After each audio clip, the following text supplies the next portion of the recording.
L'invité du jour vous est présenté par Algérie Télécom. Algérie Télécom, toujours plus proche. Monsieur Touidjini, bonjour. Bonjour madame.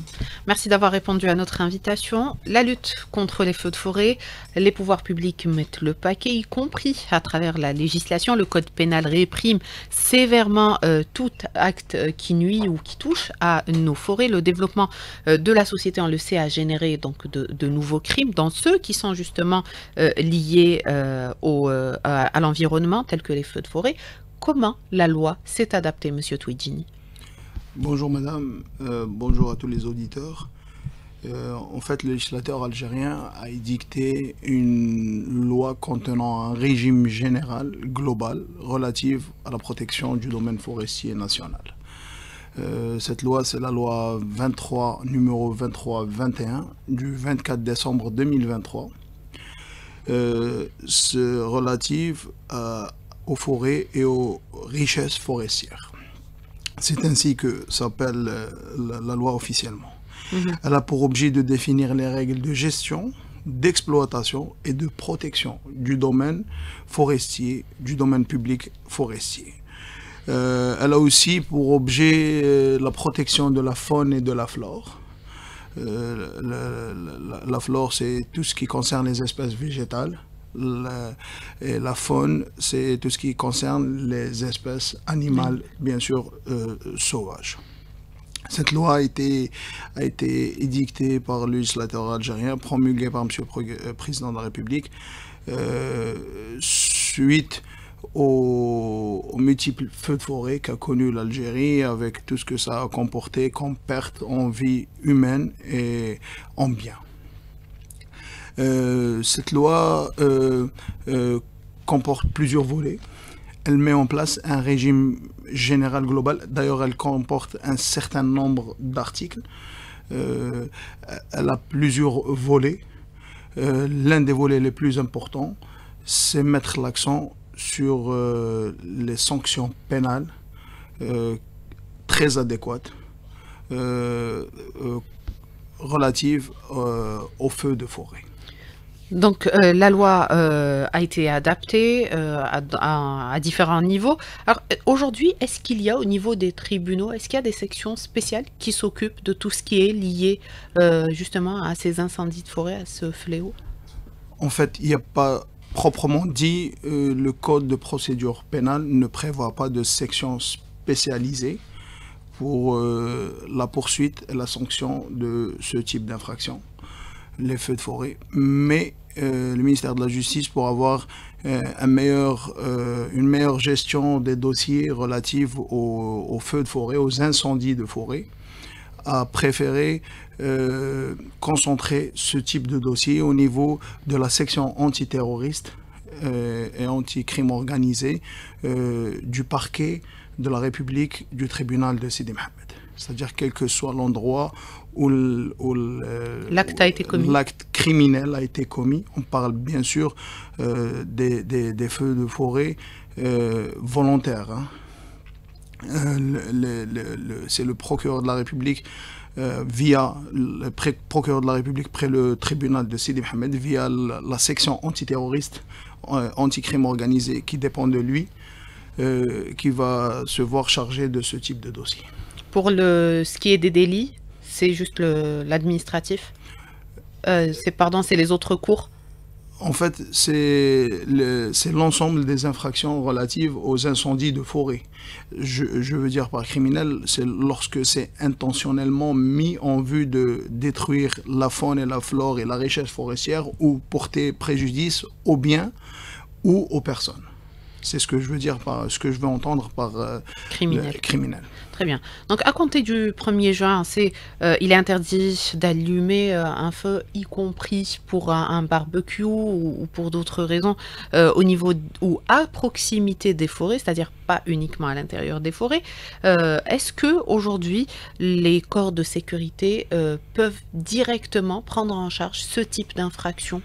Monsieur Touidjini? En fait, la loi 23-21 a mis en place un système global, comme je l'ai précédemment dit. Dans ce système global de protection, de gestion des forêts, et des bois et des terres à vocation forestière, parce qu'il y a une distinction qui doit être opérée. Cette distinction pourra vous être expliquée plus amplement par les personnes spécialisées dépendant de l'administration des forêts.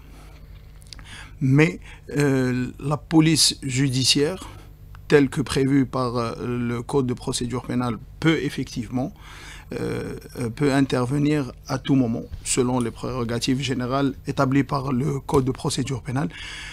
La police des forêts, elle a été mise en place par cette loi.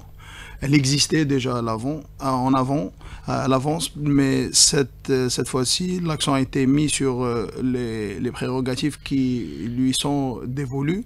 La police des forêts est exercée par les agents compétents relevant de l'administration des forêts, en plus des agents de police judiciaire, de la gendarmerie nationale et de la sûreté nationale.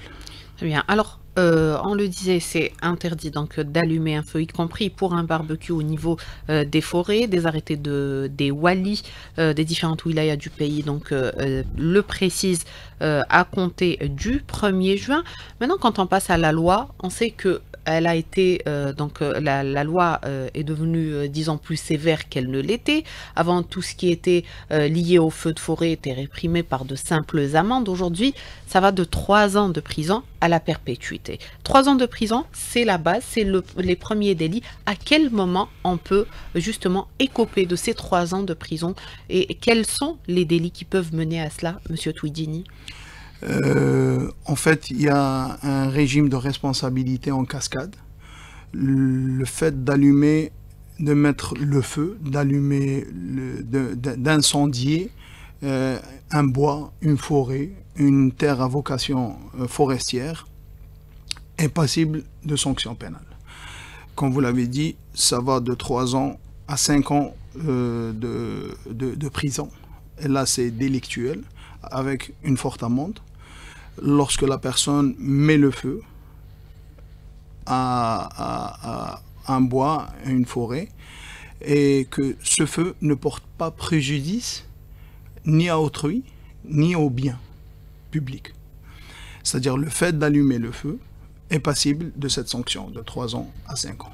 Y compris quand le feu n'est pas, quand la personne qui l'a allumé, par exemple, a fait un barbecue et que le barbecue a par exemple, dégénéré, y compris dans ce cas de figure. En fait, là, il faut faire la distinction entre mettre le feu intentionnellement et volontairement au bois et aux forêts et le simple barbecue ou la simple flamme qui a dégénéré. C'est pour ça qu'il est strictement interdit d'allumer tout feu dans la forêt, dans les bois, dans les terres à vocation forestière, pour éviter justement que ça dégénère. Si la personne allume un feu intentionnellement, volontairement, au bois, et dans un bois, dans une forêt, c'est la sanction qu'il encourt, c'est 3 ans à 5 ans de prison. Si bien sûr, si dans la même logique de régime de responsabilité en cascade, si ça n'a pas porté préjudice ni à autrui, ni au bien. Si ça porte préjudice à autrui, au bien, là, on passe à une sanction plus sévère. C'est de 5 à 10 ans et c'est de la réclusion. C'est-à-dire ça relève du tribunal criminel, ce n'est plus du délictuel.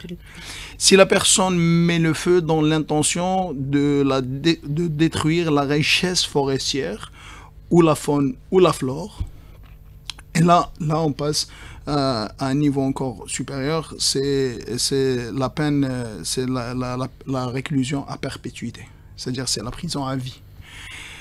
Maintenant, si ce feu a donné lieu à la mort de personnes, s'il y a eu mort d'homme, la sanction encourue est la sanction relative à l'homicide volontaire.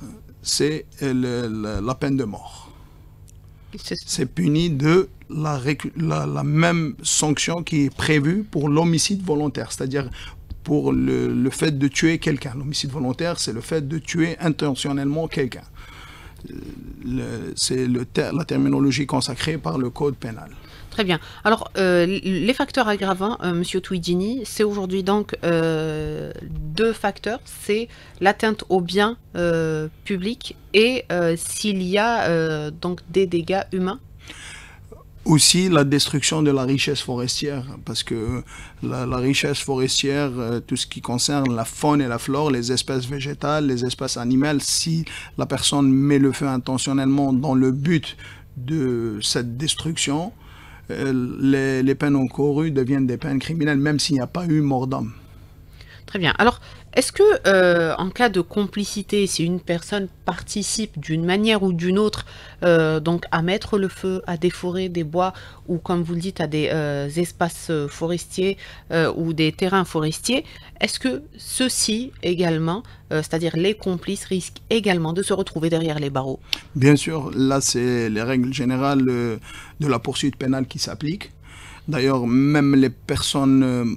Au-delà des personnes physiques, il y a les personnes morales qui peuvent se voir poursuivies et sanctionnées lorsqu'il est avéré qu'elles sont impliquées dans ces incendies de forêt.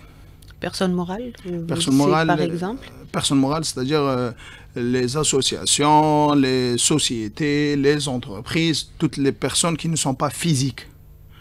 Si ces personnes sont impliquées d'une façon ou d'une autre, s'il est établi, si l'enquête de police judiciaire établit que ces personnes sont impliquées d'une façon de près ou de loin dans ce type d'infraction, la loi prévoit la possibilité de les poursuivre, en plus de la poursuite prévue pour les individus, c'est-à-dire êtres humains.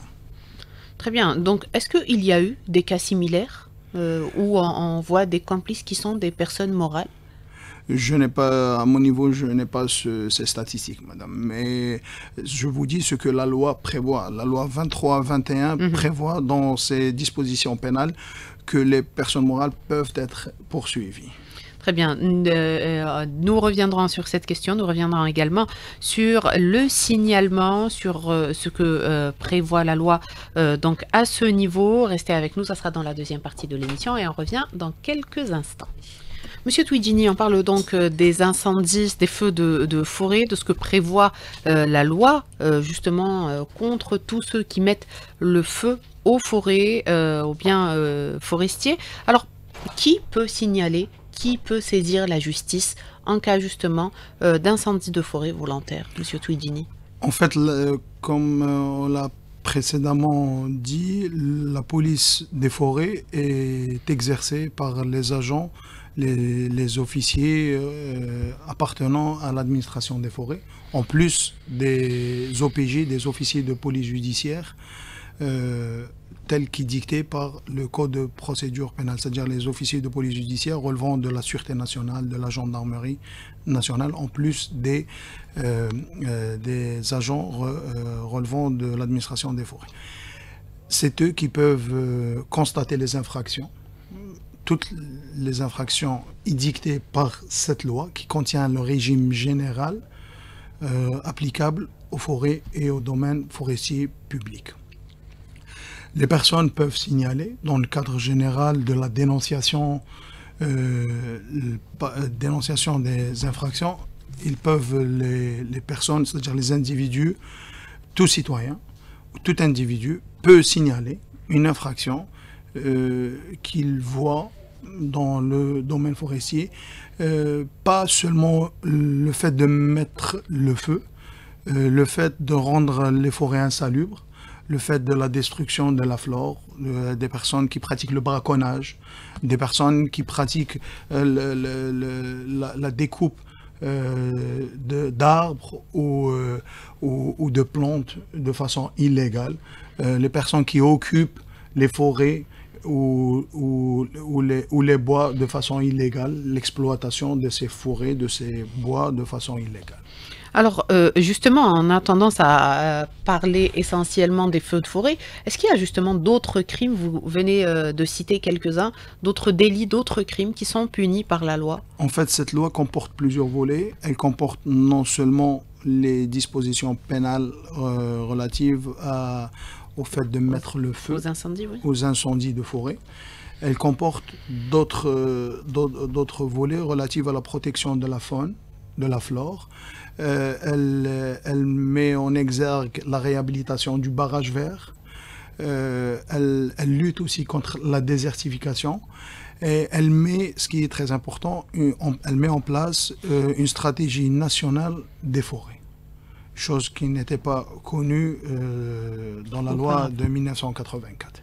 Parce que la loi relative aux forêts, elle date de 1984. Elle a été justement abrogée, sauf les textes d'application qui sont toujours en vigueur, par cette loi, par la loi 23, numéro 23-21 du 24 décembre 2023. Donc, il y a plusieurs types d'infractions. Les infractions citées par cette loi ne se limitent pas uniquement aux incendies de forêt. C'est toutes les infractions relatives à la destruction de la richesse forestière, à la destruction de la faune, à la destruction de la flore, au braconnage, à l'occupation illicite des forêts, des bois, à l'exploitation de ces mêmes biens. Donc les différents aspects, tout ce qui peut dégrader la forêt aujourd'hui est couvert par la loi. Oui, parce que essentiellement, en son article 1er, cette loi dit clairement que cette loi met en place un régime général des forêts et elle a pour objet de fixer les règles d'exploitation et de protection de ces forêts, de ces bois et de ces terres à vocation forestière. Vous avez parlé des textes d'application de la loi, certains ont été publiés, d'autres toujours en attente? En fait, les textes d'application, c'est dans ces dispositions transitoires, la loi 23-21, dans ces dispositions transitoires, prévoit que la loi de 1984, le régime qui est relative au régime général des forêts, est abrogée.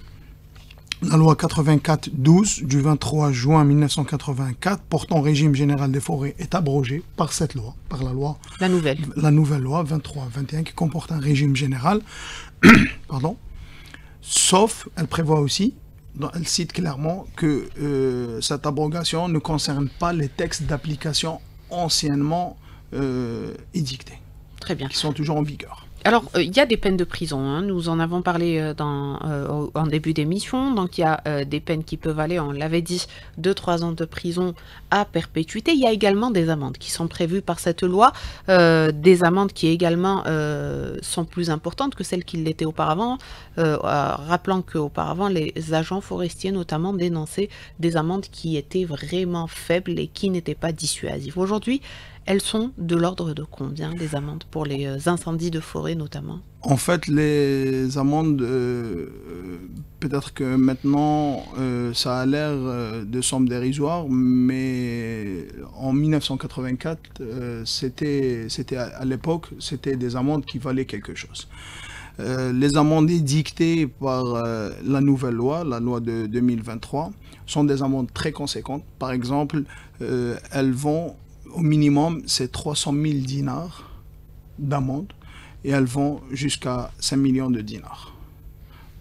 C'est en fonction du régime de responsabilité dont on a parlé, qui va en cascade. Ces amendes sont, c'est-à-dire les peines de prison et de réclusion criminelle sont assorties d'amendes.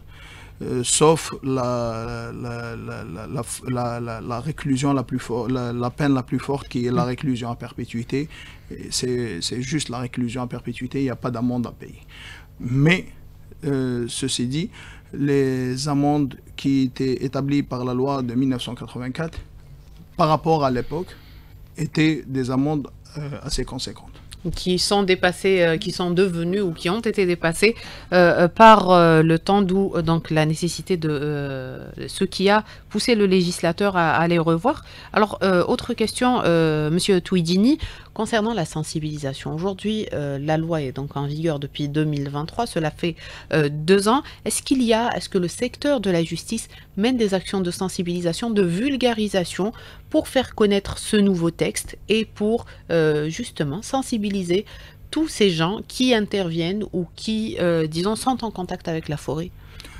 En fait, les actions de sensibilisation sont menées par les différents corps de l'État, notamment le corps et l'administration forestière, qu'on salue d'ailleurs pour tous les efforts qu'elle fournit, qu'elle consentit en vue de la protection de la richesse forestière et de la richesse de la faune et de la flore. Ceci dit, le ministère de la Justice, au début de chaque été, met en exergue et met en évidence par des campagnes de sensibilisation telles que celles que nous menons aujourd'hui, pour dire aux citoyens, aux individus, de faire attention à la protection des forêts et de leur richesse faune et flore, et de faire connaître aux gens les peines encourues pour avoir un effet non seulement de protection, de veille et de dissuasion surtout. Alors peut-être une dernière question, Monsieur Touidjini. Est-ce qu'aujourd'hui les agents ou les différents intervenants dans le secteur de la justice bénéficient de formations pour justement prendre en charge de manière adéquate toutes ces questions-là? C'est-à-dire les agents de... Les différents agents qui interviennent dans ces crimes et dans ces délits et crimes relatifs aux feux de forêt. Bien sûr, au niveau des polices judiciaires, il est certain qu'il y a des programmes spécialisés, des formations spécialisées, même si elles sont de courte durée, il y a des formations spécialisées dispensées pour ces agents, pour leur permettre de se mettre à jour par rapport à cette loi et par rapport aux infractions qu'elle met en place, qu'elle établit. Au niveau des juridictions, il est de l'obligation des magistrats de se former et d'être au diapason des lois et de les connaître par le suivi de formation dispensée au niveau de l'école de la magistrature, au niveau des cours de justice, parce qu'il y a des formations au niveau des cours de justice, ce qu'on appelle la formation locale. Il y a des formations centrales programmées par la direction de la formation au niveau du ministère de la Justice. Merci Monsieur Touidjini. On arrive donc ainsi à la fin de notre émission d'aujourd'hui. Merci à vous d'avoir répondu à toutes nos questions. Je rappelle que Monsieur Mohamed Kamaleddine Touidjini, procureur général adjoint près la Cour d'Alger. Merci à vous de nous avoir prêté attention. Très bonne journée, à demain.